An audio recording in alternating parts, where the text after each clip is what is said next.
ورحمة الله وبركاته. وعليكم السلام ورحمة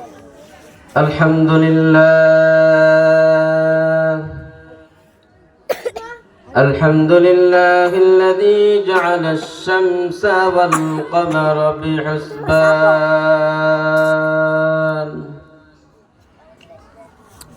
والنجم والشجر يسجدان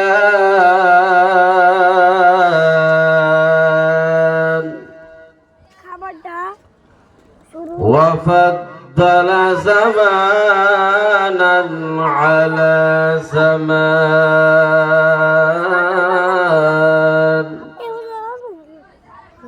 كما فضل مكانا على مكان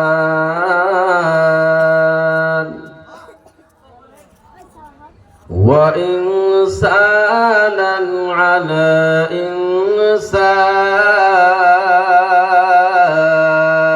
إنسان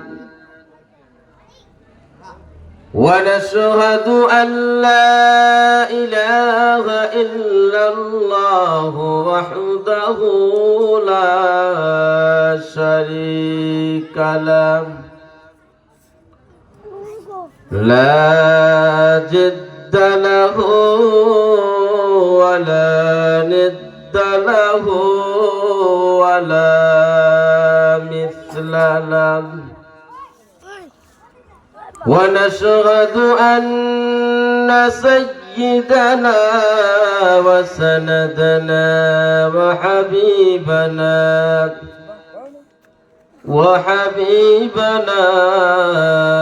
وطبيب قلوبنا ومولانا محمد أما بعد فأعوذ بالله من الشيطان الرجيم بسم الله الرحمن الرحيم ومن يتق الله يجعل له مخرجا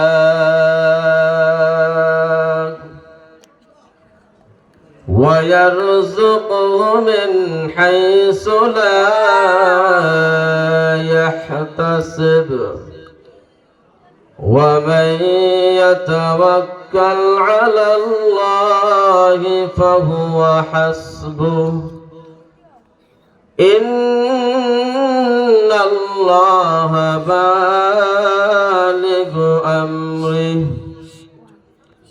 قد جعل الله لكل شيء قدرا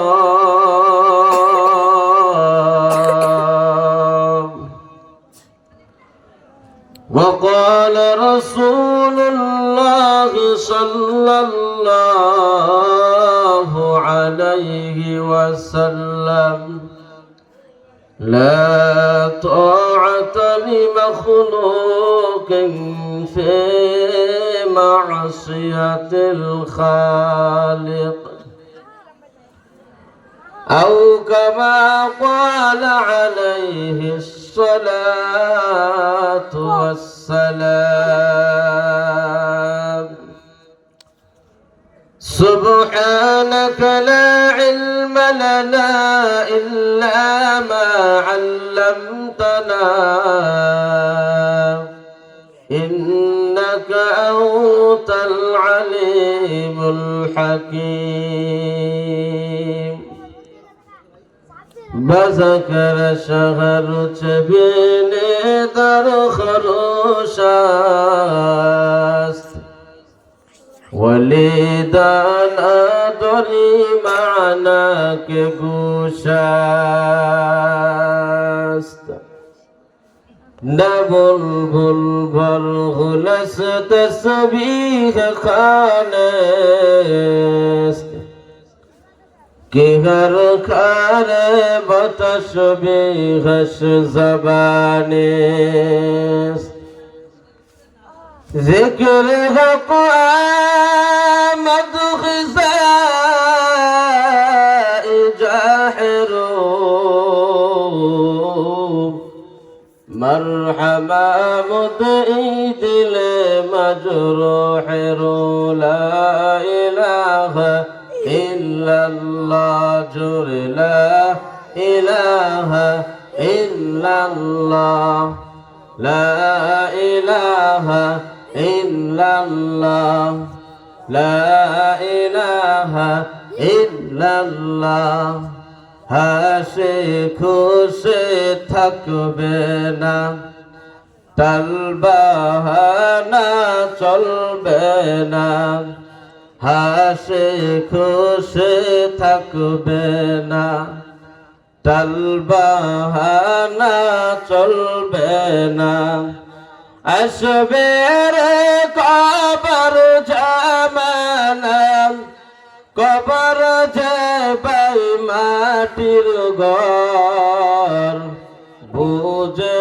না সে আপন পর নামাজ সারা সাতাই গেলে রোজা সারা সাতাই গেলে কোন খাতির করবে না লা ইলাহা ইল্লাল্লাহ লা ইলাহা ইল্লাল্লাহ লা ইলাহা ইল্লাল্লাহ আল্লাহর হুকুম না মাসরুজা না পড়িয়া করলি কাজা আল্লাহর হুকুম না মাসরুজা না পড়িয়া করলি কাজা কাজাই তোমায় সাজা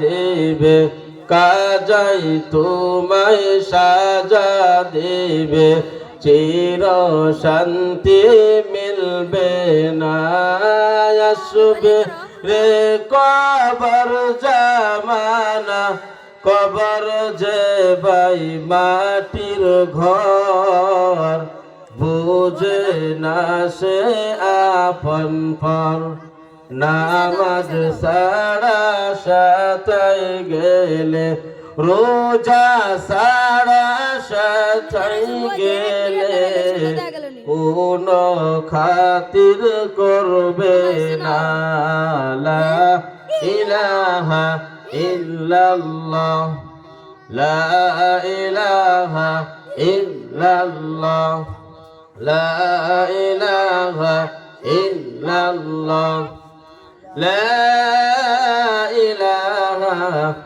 ইল্লাল্লাহ মুহাম্মাদুর রাসূলুল্লাহ সকলেই বলি সাল্লাল্লাহু আলাইহি ওয়াসাল্লাম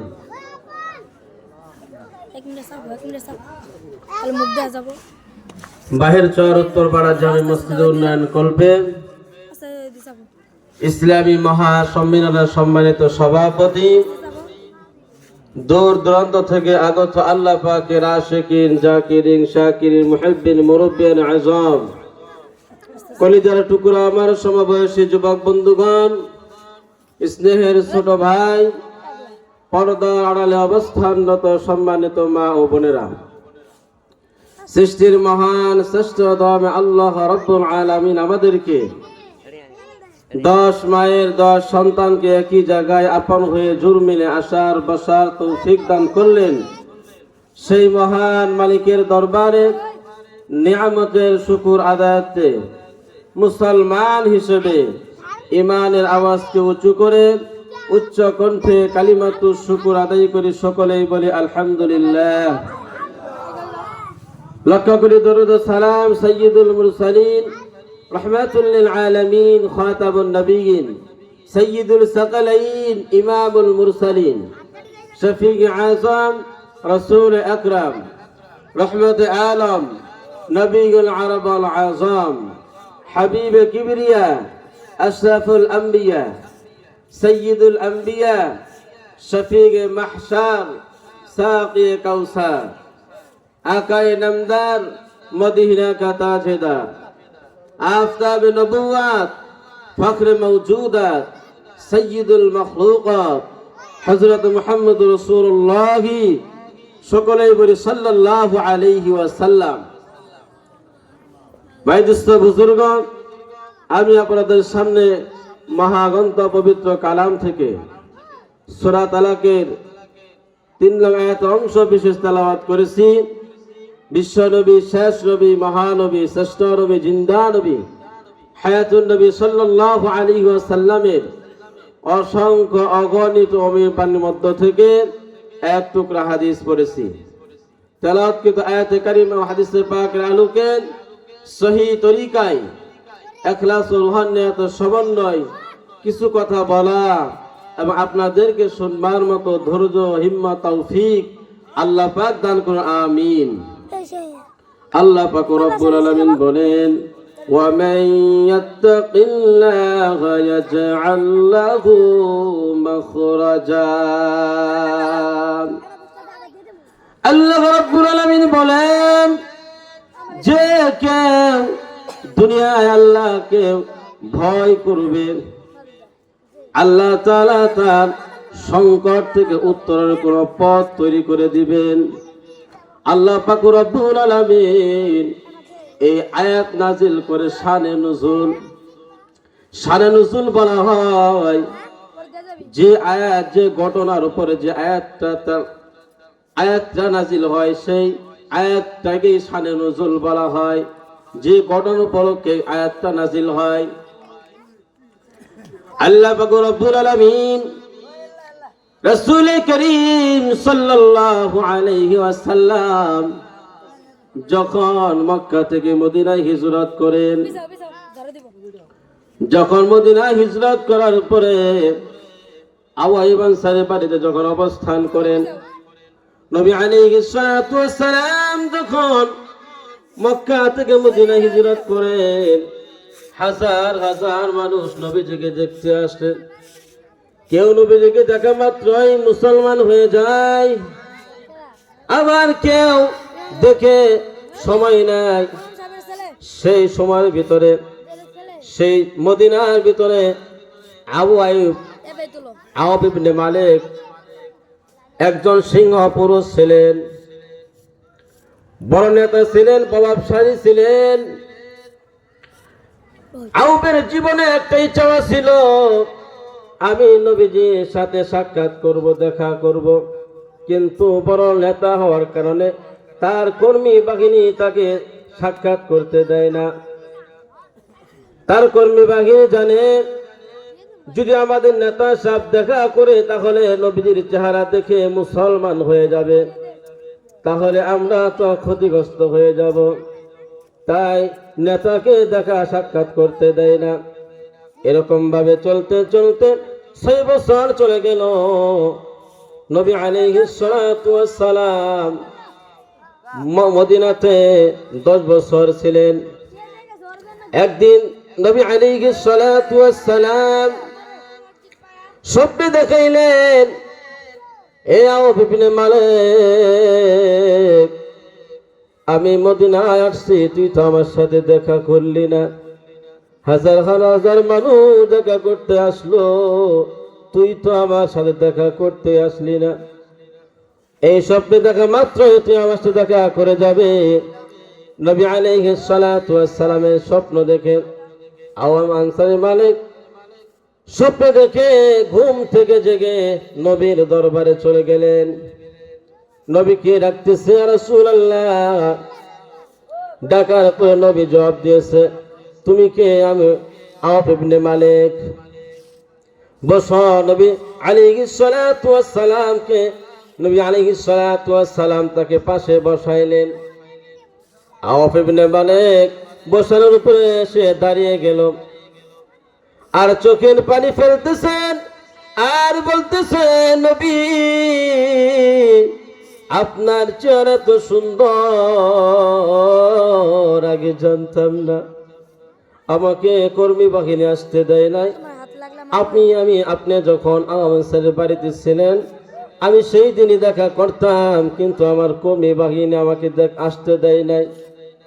চোখের পানি ফেলে আর বলে, আর দেরি করেন না, আমাকে কালেমা পড়াই দেন। আল্লাহ রাসূল সাল্লাল্লাহু আলাইহি ওয়াসাল্লাম মালিককে কালেমা পড়ান, আশহাদু আল্লা ইলাহা ইল্লাল্লাহু ওয়া আশহাদু আন্না মুহাম্মাদান আবদুহু ওয়া রাসূলুহু। আওফ ইবনে মালিক কালেমা পড়ে মুসলমান হয়ে গেল। আওফ ইবনে মালিক বলতেছে, ইয়া রাসূলুল্লাহ,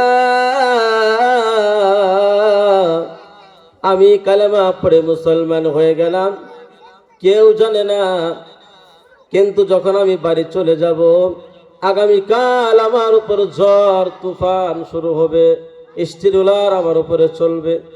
এই ঝড় তুফানগুলো আপনি কেমনে মোকাবেলা করবো, আমাকে সেই বাতলে দেন।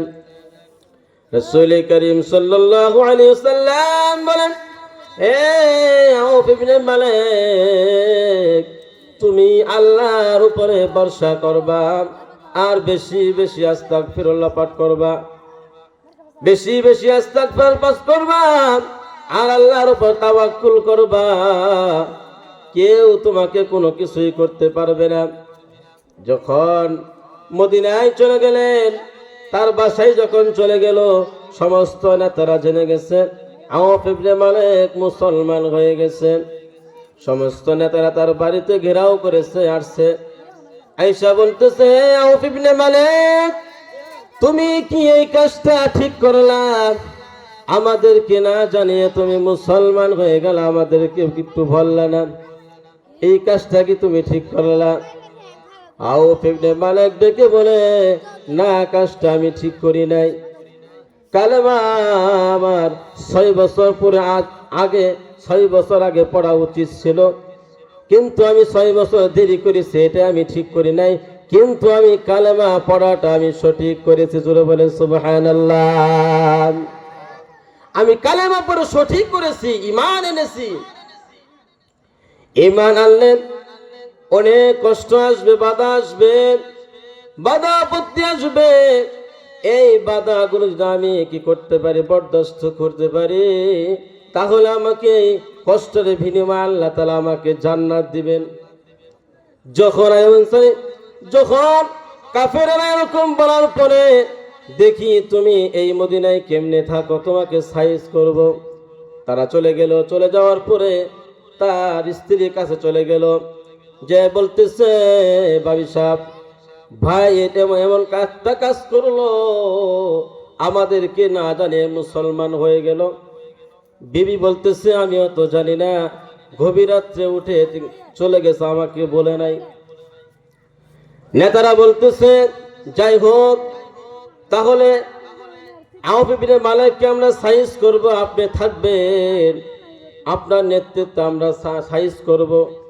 এই কথা শোনা মাত্রই তার স্ত্রী বলে, এত বড় কথা, আমার স্বামীকে তোমরা সাইজ করবা, তা তো হয় না।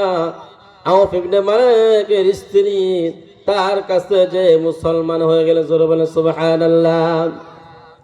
দুজন মুসলমান হয়ে যাওয়ার পরে নেতারা চলে গেল, তার কাছে পাত্তা পাইল না।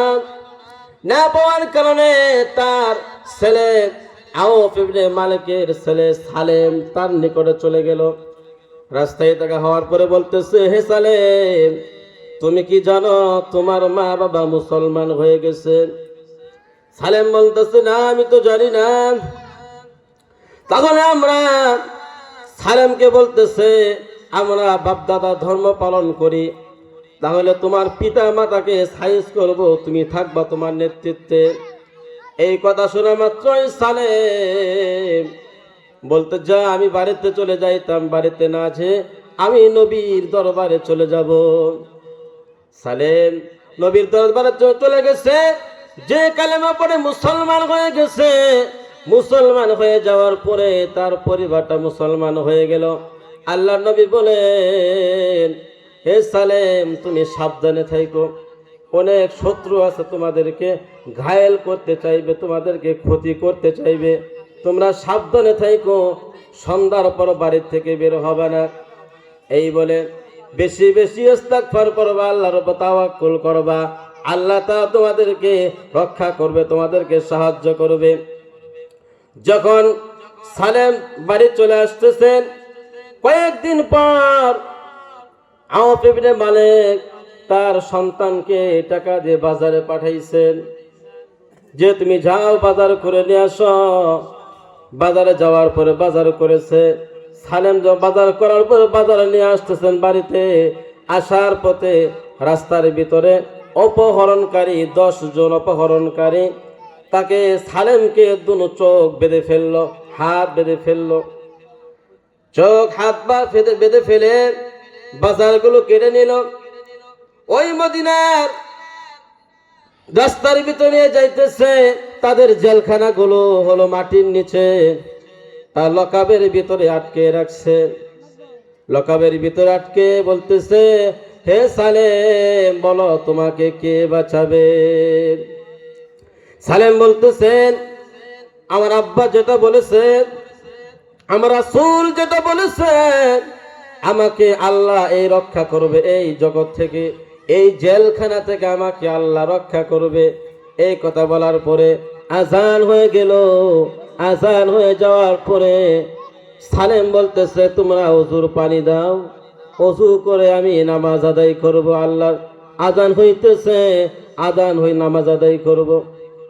যারা ডিউটি ছিল কাফেররা বলতেছে, তুমি যে আল্লাহ নামাজ পড়বা সেই আল্লাহর কাছে তুমি পানি চাও, সে যদি পানি দেয় তাহলে তুমি ওযু করে, তাহলে বুঝবো যে আল্লাহ তোমার সত্য, আল্লাহ সত্য, বিশ্বাস করব। সালেম আল্লাহর দরবারে হাত উত্তোলন করে বলতে, রব্বুল আলামিন ওমান ইয়াত্তাকিল্লাহ ইয়াজআল লাহু মাখরাজা, যে কেউ আল্লাহকে ভয় করবে আল্লাহ তাআলা তার সংকট থেকে উত্তরণের পথ তৈরি করে দিবেন। আয়াত বলা হইতেছে। বলার পরে সালেম যখন দোয়া করতেছে, আল্লাহ তুমি বৃষ্টি দাও, যখন দোয়া করার সাথে সাথেই বৃষ্টি নেমে গেল, কোনো সাজ নাই, কোনো কিছু নাই। বৃষ্টি হওয়ার পরে পানি দিয়ে ওযু করে নামাজ আদায় করে বলতে, কাফের বেঈমানরা দেখো আমার আল্লাহর ক্ষমতা কত, বলো তোমরা কেন বিশ্বাস করো, কেন তোমরা ঈমান আনতেছ না? এরকম কিন্তু বিশ্বাস আসছে, আসার পরে আমাকে ছেড়ে দাও। সালেম বলতেছে, আমাকে ছেড়ে দাও। কাফের বেঈমানরা বলতেছে, না, তোমার আল্লাহকে বলো তোমাকে যেন ছেড়ে নিয়ে যায়, এখান থেকে বাগিয়ে নিয়ে যায়। সালেম দোয়া করতে চায়, আল্লাহ ঝড় দিয়েছো, বৃষ্টি দিয়েছো, আল্লাহ ঝড় তুফান দিয়ে তাদেরকে তুমি উড়াইয়া নাও, আর আমার এই জেলখানা থেকে আমাকে মুক্তি দাও। এরকম দোয়া করার পরে আল্লাহ পাক রব্বুল আলামিন তার দোয়া কবুল করে নিয়েছেন। কবুল করে নেওয়ার পরে ঝড় তুফান শুরু হয়ে গেছে। যখন ঝড় তুফান শুরু হয়ে গেছে, সমস্ত মানুষ যখন ঝড়ের সাথে তারা চলে গেছে, কোন দিকে চলে গেছে বলতে পারে না। সালেম বলতে চায়, আল্লাহ আমি এই তালাগুলো যখন আমি ধরবো তুমি টাচ করে খুলে দিও, আমাকে বিপদ থেকে রক্ষা করো। তারা যখন তারা ধরেছে, টাচ করে খুলে গেছে, দৌড় দিয়েছে। সালেম দৌড় দিয়েছে, কোন দিকে যাইতেছে বলতে পারে না। একদিক থেকে আওয়াজ আসতেছে, হে সালেম ডাইনে চলো, ডাইনে চলো, ডাইনে, মদিনা রাস্তা ডাইনে। এই আওয়াজ শোনা মাত্র এই ডাইনে চলে যাইতেছে। কিছু দূর যাওয়ার পরে যায় দেখতেছে এক জায়গার ভিতরে 100 উট এক রশির ভিতরে বাঁধা। সালেম বলতেছে, কার যেন গোয়াল ঘর থেকে এতগুলো উট ভাগিয়ে চলে আসছে। উটগুলো এক জায়গার ভিতরে জড়ো হয়ে আছে, চলে যাইতেছে। আওয়াজ আসতেছে, হে সালেম এগুলো তোমার উট, এগুলো তোমাকে আল্লাহ তাআলা হাদিয়া দিয়েছে। আল্লাহ ইয়ারযুকুহু মিন হাইসু লা ইয়াহতাসিব যে ব্যক্তি এরকম আল্লাহকে ভয় করবে, আল্লাহ থেকে এমন জায়গা থেকে রিজিকের ব্যবস্থা করবে, সে বান্দা ধারণাও করতে পারে না। ওয়ারযুকুহু মিন হাইসু লা ইয়াহতাসিব। হে সালেম, এগুলো তোমার উট। আবার বলতে শোনালাম না, শোনাবার আবার বলতেছে, হে আওফ ইবনে মালিকের ছেলে, এগুলো তোমাকে আল্লাহ হাদিয়া দিয়েছে। জোরে বলেন সুবহানাল্লাহ। দেখেন, তাকে অপহরণ করে নিয়ে গেলে, এই জামান অপহরণ করে নিয়ে গেলে টাকা পয়সা দাবি করে 2 লাখ 3 লাখ 5 লাখ টাকা দিতে হবে, তাহলে তোমার ছেলেকে আমরা তোমার কাছে ফিরিয়ে দিব। কিন্তু ওই সময়ের ভিতরে সে আল্লাহকে তাওয়াক্কুল করার কারণে আল্লাহ পাক রব্বুল আলামিন তাকে জেলখানা থেকে মুক্তি দিয়ে তার রিজিকের ব্যবস্থা করে দিয়েছে। সালেম এরকম উটগুলো নিয়ে যখন আসতেছে, আসার পর নবীর দরবারে আওফ ইবনে মালিক তার স্ত্রী নবীর দরবারে যে বলতেছে, ইয়া রাসূলুল্লাহ, ইয়া হাবিবাল্লাহ, আমার সন্তানকে অপহরণ করে নিয়েছে, কয়েকদিন ধরে পাইতেছি না, আপনি একটু দোয়া করেন আমার সন্তান যেন ফিরে আসে। আল্লাহ নবী বলতে, আওফ ইবনে মালিক, তুমি রোজা রেখে তাহাজ্জুদ নামাজ পড়ো, কান্নাকাটি করো। একদিন রোজা রাখলো, দ্বিতীয় দিন রোজা রাখলো, তৃতীয় দিন বলতেছে, রাসূলুল্লাহ, আপনি দোয়া না করলে আমার সালেম ফিরে আসবে না। আল্লাহ রাসূল দোয়া ধরেছে, আওফ ইবনে মালিক আমিন আমিন বলতেছে, এর ভিতরে দোয়া কবুল হয়ে গেছে। আল্লাহ রাসূল বলতে, আওফ ইবনে মালিক, তোমার সন্তান ফিরে আসবে, রাত্রে আজকে রাত্রের বেলায় ফিরে আসবে, যাও যাও তোমরা অপেক্ষা করো। এরকম তারা তাহাজ্জুদ নামাজ পড়তেছে, আল্লাহর কাছে কান্নাকাটি করতেছে, গভীর রাত্রে ডাকতেছে, বাবা বলে ডাকতেছে, বাবা। ডাকার পরে খুলে দেখতেছে তার সন্তান ফিরে আসছে। ফিরে আসার পরে তুমি দেখতেছে 100 উট বাঁধা দেখতেছে। উটগুলো দেখে বলতেছে, হে সালেম, তোমার জন্য আমরা দোয়া করেছি, কিন্তু এই উটগুলো তুমি কার কাছ থেকে তুমি নিয়ে আসলা, যে তুমি না জেনে কার কাছ থেকে তুমি নিয়ে আসলা? সালেম বলতেছে, এ আব্বাজান, আপনি কাঁদেছেন, রোজা রাখছেন, নবী কি কাঁদাইছেন? নবী কাঁদার কারণে আল্লাহ পাক রব্বুল আলামিন আপনাকে রিজিকের ব্যবস্থা করে দিয়েছে। ওয়ারযুকুহু মিন হাইসু লা ইয়াহতাসিব ওয়া মান ইয়াতাওয়াক্কাল আলাল্লাহি ফাহুয়া হাসবুহ।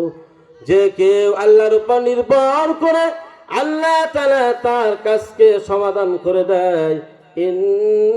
ইন্নাল্লাহা বালিগু আমরি, নিশ্চয় আল্লাহ তাআলা তার কাজকে সমাধান করে দেন। قد جعل الله لكل شيء قدرا। আল্লাহ পাক রব্বুল আলামিন একটা নির্দিষ্ট সময় তাকে সেই কাজকে পরিপূর্ণ করে দেয়। ভাই দুস্তা বুজুর্গ, আওফ ইবনে মালিক বলতেছে, চলো নবীর দরবারে চলে যাব, এই উটগুলো আমার জন্য হালাল না হারাম শুনে নিতে হবে, ফতোয়া নিতে হবে। আওফ ইবনে মালিক তার সন্তান ছেলে দুজনে নবীর দরবারে চলে গেল। নবীর দরবারে গিয়ে দিয়ে বলতেছে, রাসূলুল্লাহ, আমরা তো সালেমকে পাওয়ার জন্য রোজা রাখছিলাম, সালেমকে পাওয়ার জন্য তাহাজ্জুদ নামাজ পড়ে কান্নাকাটি করেছি, কিন্তু সালেম আসছে, কিন্তু 100 উট নিয়ে আসছে, এগুলো আমার জন্য হারাম না হালাল একটু বলে দেন।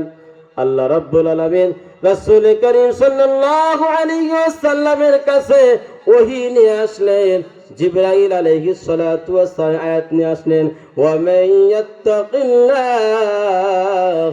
ইয়াজআল লাহু মাখরাজা।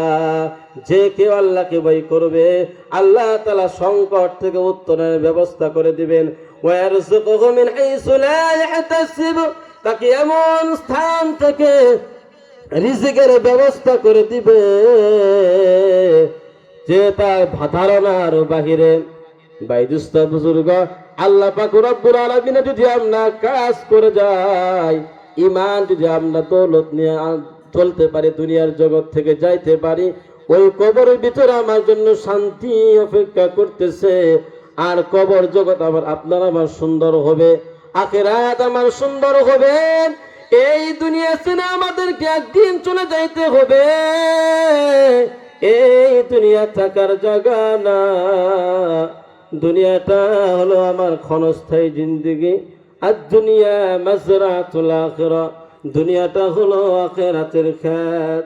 এই দুনিয়ার ভিতরে যা নাকি আমল করব, সেই নাকি আমলগুলো আমরা পরকালে সেটা ভোগ করব।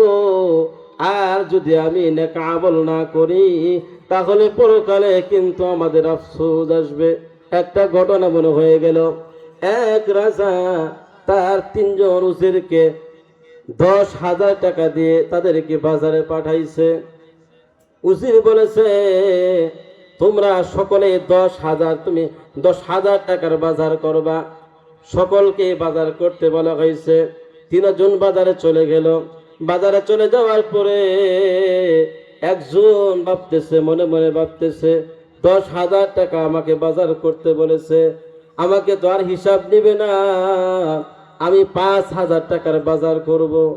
আর 5,000 টাকা আমার পকেটে রেখে দিব, বাজার করব না। আরেকজন বলতেছে, আমি পুরা বাজারই করব, 10,000 টাকার বাজার করে নিয়ে যাব। আরেকজন বলতেছে, না না, আমি বাজার করব না, সমস্ত টাকায় আমি মেরে দিব, খালি ব্যাগ নিয়ে আমি বাজার থেকে যাব। ব্যাগ নিয়ে ব্যাগের ভিতরে মাটি তুলে নিয়ে চলে নিয়ে যাইতেছে। আর একজন অর্ধেক বাজার করে নিয়ে যাইতেছে, আর একজন 10,000 টাকা বাজার করে নিয়ে যাইতেছে। যখন বাজার করা শেষ, 3 জন যখন ওই রাজার কাছে আসছে, আসার পরে বলতেছে, হ্যাঁ উজির, এদেরকে একটা ঘরের ভিতরে তোমরা তালা মেরে দাও, বন্ধ করে দাও, এদেরকে আর বাহির করা হবে না। ভাই দুস্থ বুজুর্গ, ওই 3 জনকে একটা ঘরের ভিতরে, 3টা ঘরের ভিতরে তালা মেরে দিল।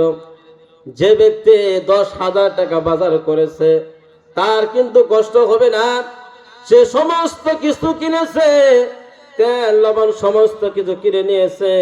সে ওই জায়গার ভিতরে সে থাকতে পারবে, সে খাইতে পারবে, রান্না করে খাইতে পারবে। যে অর্ধেক বাজার করেছে, সে অর্ধেক দিন চলে যাইতে পারে, কিছু মাসের ভিতরে 15 দিন সে খাইতে পারে। আর যে বাজার করেই নাই, সে কি করে বাঁচবে? সে কি করে বাঁচবে? যে বাজার করেছে, সে 10,000 টাকা বাজার সে খাইবে, কোনো সমস্যা নাই।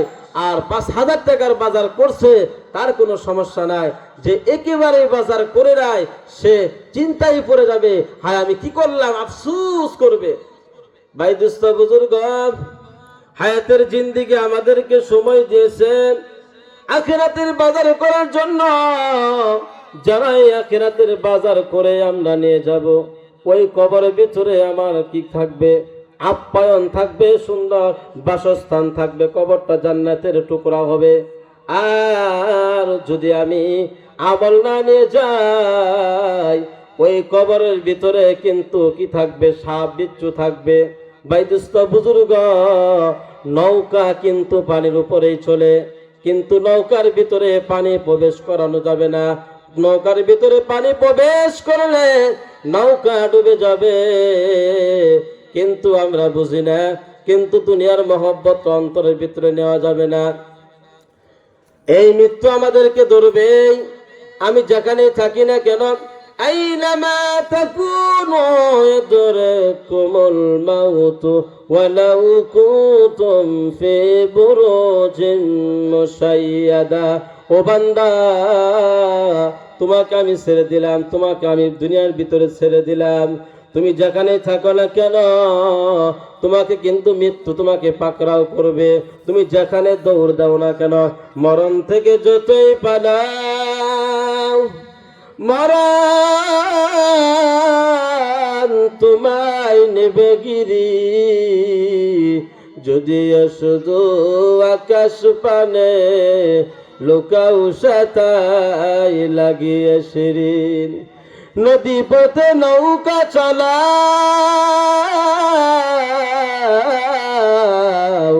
ও মাঝি ভাই, বেলা ডোবার আগে আমি ওপার যেতে চাই।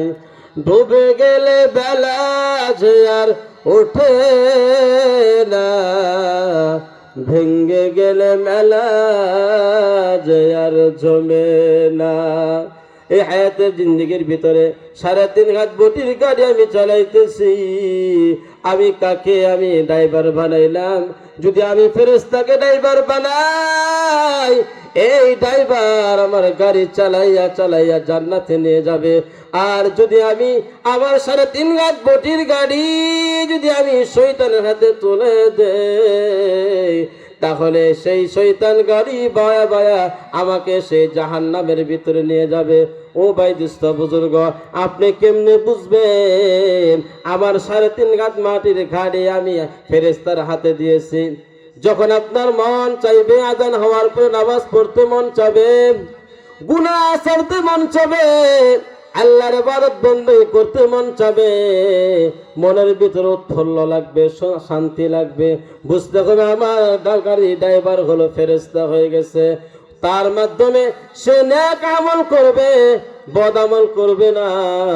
আর যখন দেখবেন আপনার নামাজ পড়তে ভালো লাগে না, আজান হওয়ার পরে নামাজ পড়বেন না, মসজিদে না যে আপনি দোকানের ভিতরে সময় পার করতেছেন, তাহলে বুঝতে হবে আমার 3.5 হাত বটির গাড়ি আমি শয়তানের কাছে দিয়েছি। এই শয়তান বা গাড়ি নিয়ে কোথায় নিয়ে যাবে?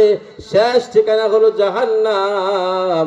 আপনার আমাকে বুঝতে হবে দুনিয়ার জিন্দেগির ভিতরে আমি সময় পার করতেছি, আমার গাড়ি কোথায় নিয়ে যাব একটু চিন্তা ভাবনা করে দেখতে হবে। এই চিন্তা ভাবনা যদি না করি, পরকালে আমাদেরকে আফসোস আসবে। সেই আফসোস করে কোনো লাভ হবে না, সে আফসোস করে কোনো লাভ হবে না। দুনিয়ার জিন্দেগির ভিতরে আফসোস করেন যে সময়টুকু আমার নষ্ট হয়ে গেছে। আল্লাহ তাআলা আপনাকে একটা আয়াত দিয়েছে কোরআনের ভিতরে, লা তাকুনাতু মির রাহমাতিল্লাহ। হে বান্দা, হাজার পরিমাণ গুনাহ করেছ, পাহাড় পরিমাণ গুনাহ করেছ, আমার কাছে তওবা করো। ওই পাহাড় পরিমাণ গুনাহগুলো আমি নেকিতে আমি পরিবর্তন করে দেব। জোরে বলেন সুবহানাল্লাহ। ভাই দোস্ত বুজুর্গ, এই হায়াতের জিন্দেগি আপনার আমার শেষ হয়ে যাবেন, কিন্তু আমি কি নিয়ে গেলাম কবরের ভিতরে এটা নিজের বিবেককে বুঝতে হবে, বলতে হবে। হযরত ওমর ফারুক রাদিয়াল্লাহু তাআলা আনহু প্রতিদিন এক আমল করতেন। কয়টা নেক আমল করতেন, কয়টা অস্বাভাবিক কাজ করতেন, সেই কাজের গুলো তারা হিসাব করে দেখতেন, আমি কি নেক আমল করলাম না। 100 রাকাত নফল নামাজ পড়েছে, আজকে কয় রাকাত নফল নামাজ পড়েছি, এটা হিসাব করে লিখে রাখতেন। আর যখন নফল নামাজ কম হয়ে যেত, তার নিজের নিজেকে ব্যথাঘাত করতেন। হে উমর, তুমি কেন নফল নামাজ 100 রাকাত পড়লে না? তুমি কেন এই আমলটা করলে না? এরকম তার নিজেকে আঘাত করতেন। এরকম আঘাত করার কারণে যখন ওমর যখন দুনিয়া থেকে চলে গেল, যারা গোসল দিয়েছে তারা দেখতেছেন তার পিঠের ভিতরে দাগ দেখা যায়। তারা বলতেছেন, এ তো পিঠের ভিতরে কেন দাগ দেখা যায়? তার আত্মীয় বলতেছে তার জীবন ডায়েরি আছে, জীবন ডায়েরি খুলে দেখা যাইতেছে যে নেক আমল যখন না করতে পেরেছে, তখন নিজেকেই বলেছে কেন তুমি নেক আমল করো নাই, নিজেই তার পিঠের ভিতরে আঘাত করেছে। ভাই দুস্থ বুজুর্গ, হিসাব করে রাখছে। কিন্তু আমরা দুনিয়ার জগতে নিজের ব্যবসা হিসাব করি, কিন্তু আমার জীবনে কতটুকু নেক আমল করলাম, বদ আমল করলাম, একটু আমরা কিন্তু হিসাব করি না। এই জন্য ভাই দুস্থ বুজুর্গ, যদি আমরা পরকালে আমরা লাভবান হতে চাই, তাহলে আমাদেরকে নিজের জীবনের হিসাব নিতে হবে। হিসাব নেওয়াটা আমরা এই যে মাহফিলে আজকে আমরা বসছি, হিসাব নিব। হিসাব নিয়ে যেন আমার সামনে জীবনটা, আমাদের সামনে রমজানুল মুবারক মাস আসতেছে। আল্লাহুম্মা বারিক লানা ফি রজব ওয়া শাবান ওয়া বাল্লিগনা রমাদান। আল্লাহ রাসূল দোয়া করতেন, আয় আল্লাহ রজবে বরকত দান করো, শাবানে বরকত দান করো, আর রমজান পর্যন্ত হায়াত দারাজ করো। রজব মাসটা হলো তুমি কি করবা, বপন করবা, আর শাবান মাসটা তুমি কি করবা, পরিচর্যা করবা, আর রমজান মাসে তুমি ফসল বপন করে তুমি ঘরে তুলবা। এই জন্য ভাই দুস্থ বুজুর্গ, আপনার আমাদেরকে কি করতে হবে, ওই রমজানের প্রস্তুতি গ্রহণ করতে হবে। যদি আমরা রমজানের প্রস্তুতি গ্রহণ করি, তাহলে আজকের এই মাহফিলটা সার্থক আসবে, আজকের মাহফিলটা আমার জন্য জরিয়া হয়ে যাবে। এই জন্য ভাই দুস্থ বুজুর্গ, আমরা যারা এখনো বাইরে ঘোরাফেরা করতেছি, ঘোরাফেরা না করে জান্নাতের বাগানে চলে আসি। আমরা যেন দিনই কথা শুনে যা কিছু কথা বললাম, এগুলো নিজেকে আমল করা তৌফিক দান করো। যারা আমরা শুনলাম প্রত্যেকে যেন আমল করে আমরা যেন প্রত্যেকেই যেন পরকালের যেন সামানা নিয়ে কবরে যাইতে পারি। ওয়া আখির দাওয়ানা আনিল হামদুলিল্লাহি রাব্বিল আলামিন। আসসালামু আলাইকুম ওয়া রাহমাতুল্লাহি ওয়া বারাকাতুহু।